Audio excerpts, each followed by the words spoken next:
Siapa yang kata Din? Zelda. Zelda? Yes, sama ininya. Cristiano Pak, di sana. Ini video apa Pak? Oke, dari Din.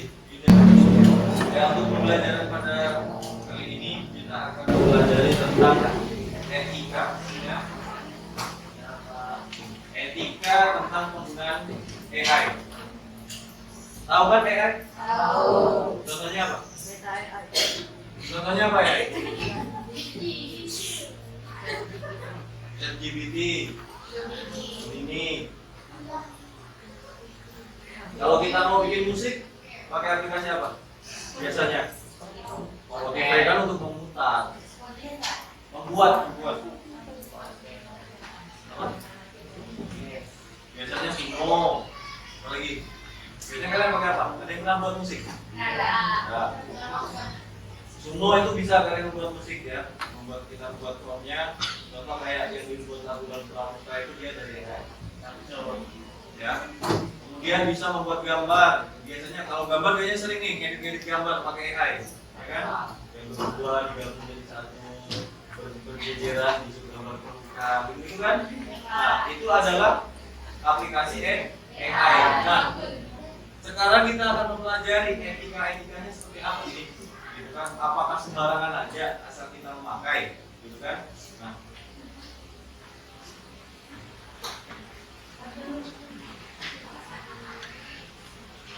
ya, jadi AI itu adalah kecerdasan artifisial, teknologi yang memungkinkan mesin berpikir, belajar, dan membuat keputusan layaknya seperti manusia. AI itu juga belajar. Semakin dia banyak belajar, semakin dia akan pandai. Nih.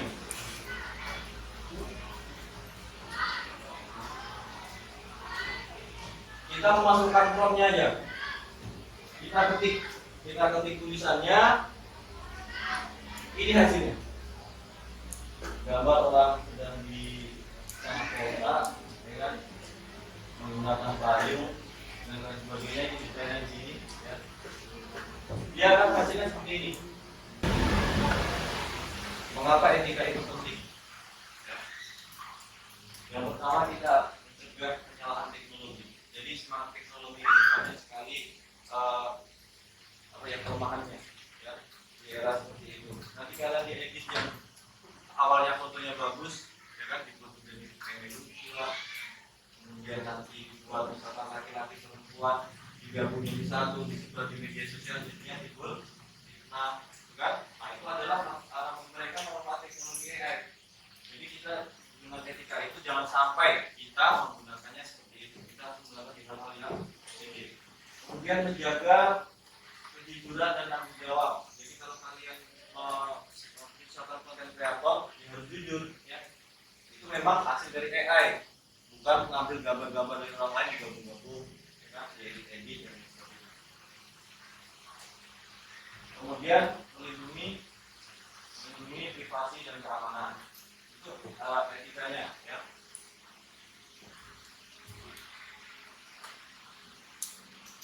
Kemudian prinsip, nah ini harus kita pegang, ya, yang harus kita pegang untuk menggunakan AI. Yang pertama adalah jujur, tidak menggunakan AI sendiri, tidak menggunakan hoax.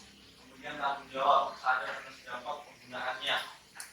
Bagaimana sih kalau kita menyebarkan sesuatu konten yang tidak benar, apa dampaknya? Nah, itu harus kita pikirkan. Kemudian berkeadilan, tidak merugikan orang lain, tidak mendiskriminasi. Kita membuat suatu narasi tentang ras tertentu, suku tertentu, agama tertentu, dan lain sebagainya. Yang kedua, kelompok siswa membuat video deepfake. Apa itu video deepfake? Membuat video lucu dari foto. Jadi foto dibuat menjadi sebuah video. Menggunakan wajah teman sekelasnya dan menyebarkan di grup chat. Padahal dia tidak ngomong, dia tidak melakukan, tapi diedit seolah-olah dia melakukan sesuatu yang lucu. Meskipun niatnya bercanda, teman yang wajahnya dipakai merasa sangat malu dan reputasinya terganggu. Kira-kira pelanggarannya itu. Kira-kira pelanggarannya gimana? Kalau kita merujuk yang ini tadi, kira-kira pelanggarannya gimana?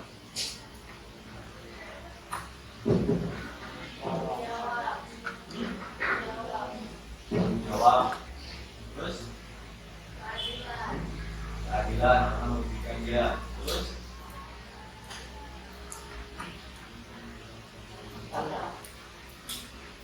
Apa lagi?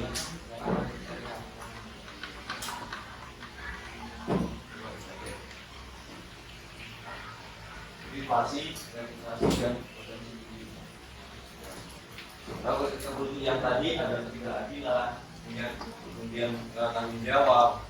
Nah itu yang kalau kita butuh etika. Nah kalau kita keluar sedikit dari yang materi tadi, privasi, reputasi, dan potensi tinggi membuat dan menyebarkan konten manipulatif yang meskipun lucu tentang seorang tanpa izin melanggar privasi dan dapat merusak reputasi. Siapa yang suka membuat stiker WA menggunakan foto temannya?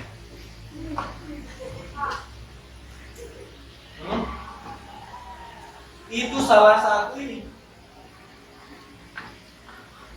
Menggunakan stiker foto temannya di WA kemudian ditulis macam-macam. Ini salah satunya pelanggaran etika namanya.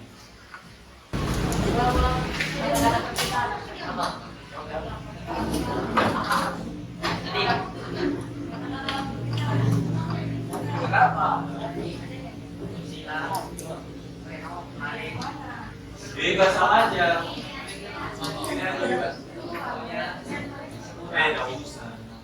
Nah ini yang paling gampang. Cara yang gampang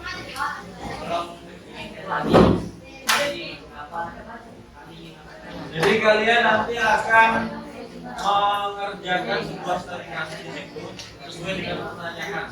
Ya. Kemudian kalian nanti jawab di pelanggaran etika dan solusinya. Kira-kira pelanggaran etikanya di mana? Kemudian solusinya apa? Ya. Hah? Boleh? Kalau kalian memilih HP, boleh.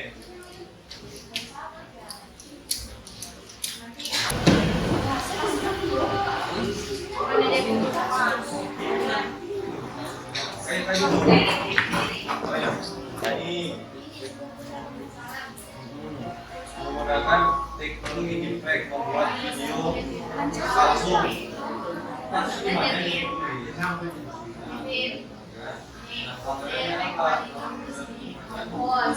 Jadi malas nih, aku teh tidak malas nih. Udah, apa lomanya malam nih? Dia lagi tidak malas. Misalkan kamu artis, pembohongan, kemudian bapak ingin punya jualan. Jangan beranikan, yang mau bertanya boleh. Yang mau menanggapi silakan.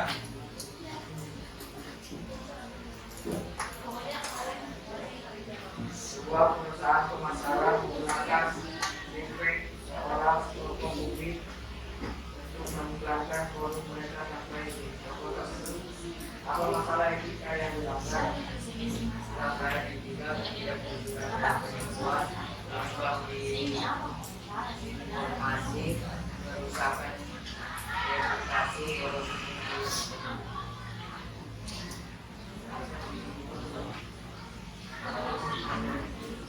Perusahaan harus selalu meminta dan mendapatkan kebutuhan dari kelompok publik yang digunakan. Dua, perusahaan belum mengembangkan pedoman internal yang memberikan mengenai penggunaan AI termasuk deepfake.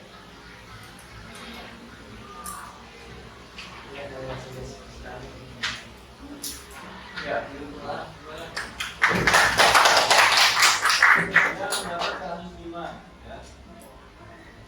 Mendapat kasus 5. Ada lagi? Saja. Saja.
Negara etika, satu demokrasi, dua demokrasi, tiga demokrasi, empat pelindung kehidupan. Solusinya, hapus video, minta maaf, pendidikan tentang penggunaan media sosial, dan belajar dari kesalahan.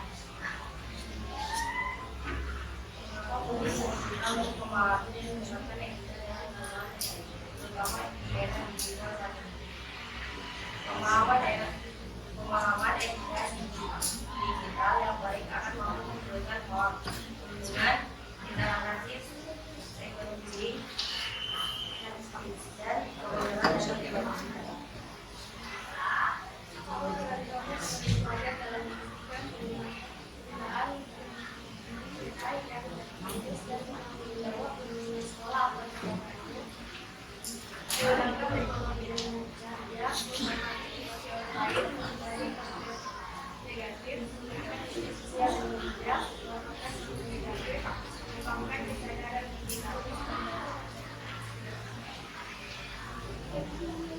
Ada pertanyaan?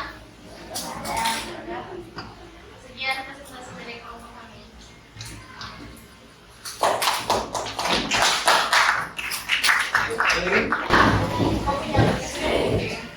Ya, untuk secara keseluruhan bagus ya hasilnya tentang masalah kejujuran, intensitas, kemudian kita kejujuran, kemudian privasi yang tadi ada, kemudian ada apa namanya disinformasi, hoax dan lain sebagainya. Yaitu adalah salah satu atau beberapa pelanggaran tentang penggunaan AI. Maka kita harus menghindari itu semua. Ya. Nah, untuk terakhir, ya sebelum kita menyelesaikan pelajaran ini, silakan akses link yang Bapak kirim.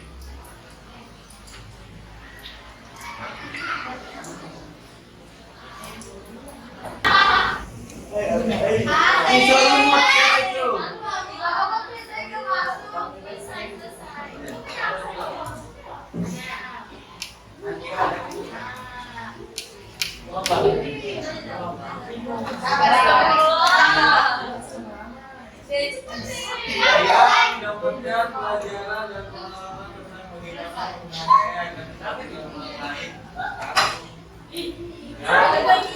yang memiliki tanggung jawab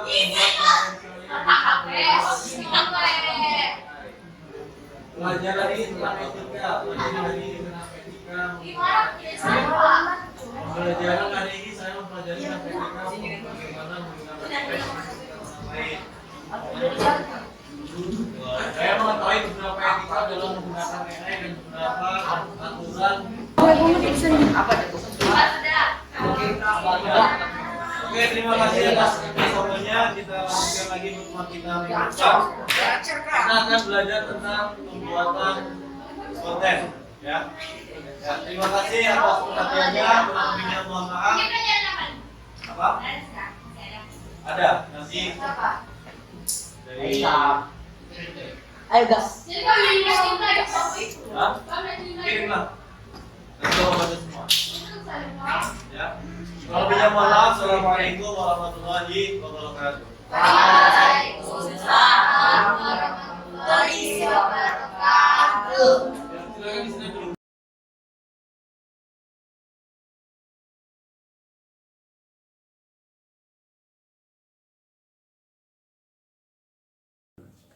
Ya, untuk Bapak Ismail, tadi saya sudah menyaksikan dan mengamati Bapak dalam mengajar, ya. Dalam secara umum pembelajaran Bapak sudah sangat bagus, aktif di kelas, pembelajaran mendalamnya dapat, gitu kan. Cuma memang namanya guru itu pasti tidak luput dari kesalahan. Gitu. Nah, di sini ada beberapa yang memang harus saya sampaikan ya berkaitan dengan catatan-catatan observasi tadi waktu di kelas. Ya, yang pertama itu berkaitan dengan menyiapkan fisik dan psikis peserta didik dengan menyapa dan memberi salam. Tadi sudah menyapa, sudah memberi salam. Cuman sepertinya untuk aktivitas fisik ini masih belum tersentuh, gitu ya. Ya, untuk psikisnya bagus. Tadi sudah ada beberapa motivasi juga, gitu kan. Nah, kemudian untuk mengaitkan materi pembelajaran sekarang dengan pengalaman peserta didik atau pembelajaran sebelumnya. Nah, untuk pembelajaran sebelumnya ini tadi belum terlihat. Ya, belum terlihat pembelajaran kemarin itu apa, kemudian kaitannya dengan pembelajaran yang sekarang itu apa, tadi belum dikaitkan, gitu. Kemudian mengajukan pertanyaan menantang. Pertanyaan-pertanyaan tadi sebenarnya sudah ada ya, tapi kalau dari saya itu pertanyaan itu masih ringan, ya, masih hanya pertanyaan-pertanyaan ringan lah, belum pertanyaan yang menantang, gitu. Jadi mungkin di pembelajaran selanjutnya bisa lah ditambah lagi pertanyaan-pertanyaan yang bisa membuat peserta didik itu berpikir kritis lagi. Kemudian menyampaikan manfaat materi pembelajaran, tadi sudah disampaikan tujuannya apa, manfaatnya apa, bagi peserta didik itu apa, nanti sudah disampaikan. Kemudian mendemonstrasikan sesuatu yang terkait dengan tema, tadi sudah ada didemonstrasikan berkaitan dengan video Ibu Menteri, mantan Menteri Keuangan tadi sudah ditampilkan, gitu kan. Kemudian menyampaikan kemampuan yang akan dicapai peserta didik. Oh ya, tujuannya tadi sudah disampaikan apa yang mau dicapai. Kemudian menyampaikan rencana kegiatan, misalnya individual, kerja kelompok, dan melakukan observasi. Tadi ada ya mereka bekerja kelompok, presentasi. Nah, kemudian kemampuan menyesuaikan materi dengan tujuan pembelajaran. Ya, dari beberapa tujuan pembelajaran kalau saya amati masih ada beberapa yang belum tercapai. Kalau tidak salah tadi ada 3 atau 4 tujuan pembelajaran. Nah, itu kalau saya amati hanya beberapa saja, seperti penggunaan defect itu ia masuk. Cuman kalau untuk menjelaskan sepertinya belum, karena anak-anak dalam LKPD-nya dia hanya menggunakan defect, menganalisis defect itu foto asli atau AI. Jadi untuk menjelaskan konsepnya seperti apa itu anak-anak belum dapat. Kemudian kemampuan mengaitkan materi dengan pengetahuan lain yang relevan perkembangan iptek dan kehidupan nyata. Tadi ada dalam pembelajaran ya, karena AI ini juga sebetulnya sudah membahas tentang iptek. Kemudian menyajikan pembahasan materi pembelajaran dengan tepat, tadi sudah bagus ya, sudah sesuai dengan materi. Kemudian menyajikan materi secara sistematis dari mudah ke sulit, dari konkret ke abstrak. Ini tadi kalau saya lihat masuk juga dari beberapa teori, kemudian diterapkan bagaimana penerapan dari teori itu. Kemudian melaksanakan pembelajaran sesuai dengan kompetensi yang akan dicapai. Ya, tadi ada. Kemudian melaksanakan pembelajaran secara runtut. Nah, ini juga sudah sesuai. Menguasai kelas, tadi saya lihat anak-anak antusiasme ya, melaksanakan pembelajaran yang bersifat konstekstual. Ini juga sudah ada, sudah masuk. Jadi anak-anak diarahkan bagaimana menggunakan AI itu kan di dalam kehidupan sehari-hari. Melaksanakan pembelajaran yang memungkinkan tumbuhnya kebiasaan positif. Nah, ini kalau menurut saya tadi kurang. Jadi untuk penekanan penggunaan AI supaya menjadi hal yang positif itu belum muncul. Kemudian melaksanakan pembelajaran sesuai dengan alokasi waktu yang direncanakan, ya sudah sesuai. Kemudian memberikan pertanyaan mengapa dan bagaimana dengan menggali pemahaman peserta didik. Ya, kalau menurut saya tadi ini masih belum terlalu terlihat. Jadi tadi ada di proses pembelajaran itu ada pertanyaan-pertanyaan, tetapi pertanyaan itu masih ada teksnya di PowerPoint. Nah, jadi misalkan apa itu pengertian defect, tapi di PowerPoint sudah ada bacaannya gitu. Nah, jadi itu bukan menggali, tapi itu untuk anak-anak membaca gitu ya. Kemudian memancing peserta didik untuk bertanya. Nah, ini juga saya belum terlihat pada saat pembelajaran. Mereka bertanya pada saat diskusi saja, ya, saling bertanya. Kemudian memfasilitasi peserta didik untuk mencoba mengaplikasikan dan mendemonstrasikan. Tadi anak sudah mengaplikasikan, sudah mencoba mendemonstrasikan, semuanya bagus. Memfasilitasi peserta didik untuk mengamati dan menganalisis, tadi sudah juga dilaksanakan. Memfasilitasi peserta didik untuk merefleksikan pembelajaran, tadi ada lewat kuis tadi ya, lewat kuis. Kemudian menyajikan kegiatan peserta didik secara komunikatif dan kolaboratif. Ini juga terjadi komunikasi, presentasi, berkelompok, ya kan? Kemudian menyajikan pembelajaran aktif dan menyenangkan. Tadi anak-anak sangat antusias ya untuk mendeteksi itu foto asli atau AI. Kemudian menunjukkan keterampilan dalam penggunaan sumber belajar dan media pembelajaran. Tadi sudah menggunakan sumber belajar pakai salah satunya ada The Copy, kemudian media pembelajaran kita tadi pakai proyektor dan sebagainya. Kemudian melibatkan peserta didik dalam pemanfaatan sumber belajar dan media belajar, ini tadi juga sudah ada. Kemudian menunjukkan partisipasi aktif peserta didik melalui interaksi guru peserta didik sumber belajar, ini tadi juga sudah dalam proses kolaborasi, diskusi itu tadi masuk presentasi. Kemudian merespon positif partisipasi peserta didik, bagus dalam merespon ketika ada anak yang bertanya dan sebagainya langsung didatangi, diberi jawaban, diberi arahan, bagus. Menunjukkan sikap terbuka terhadap respon peserta didik, ini juga ini masih terkait. Menunjukkan hubungan antara pribadi yang kondusif, nah tadi dalam pembelajaran bagus juga. Menumbuhkan keceriaan dan atau antusiasme peserta didik dalam belajar ya. Tadi anak-anak sangat antusias dan senang tadi dalam mendeteksi foto. Kemudian menggunakan bahasa lisan secara jelas dan lancar ya, bagus ya. Menggunakan bahasa tulis yang baik dan benar ya, bagus. Cuman bisa sedikit koreksi mungkin dalam penyajian tulisan di PowerPoint agak diperbesar sedikit ya. Karena tadi judulnya besar tapi penjelasannya kecil-kecil betul. Itu mungkin perlu agak diperbesar sedikit supaya jelas dalam dibaca. Kemudian melakukan refleksi pembelajaran secara keseluruhan dengan melibatkan peserta didik ya, sudah dilaksanakan. Memberikan asesmen ya. Ini asesmen belum terlihat tadi ya. Belum terlihat asesmennya. Mereka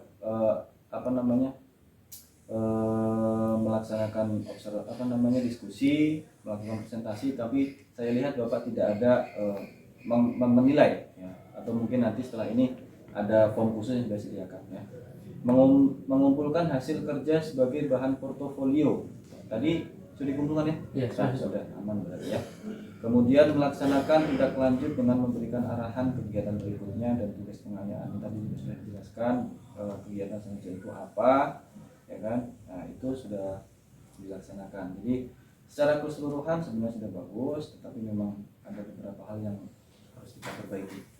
Mungkin itu ya yang bisa saya sampaikan. Mungkin ada tanggapan dan tambahan.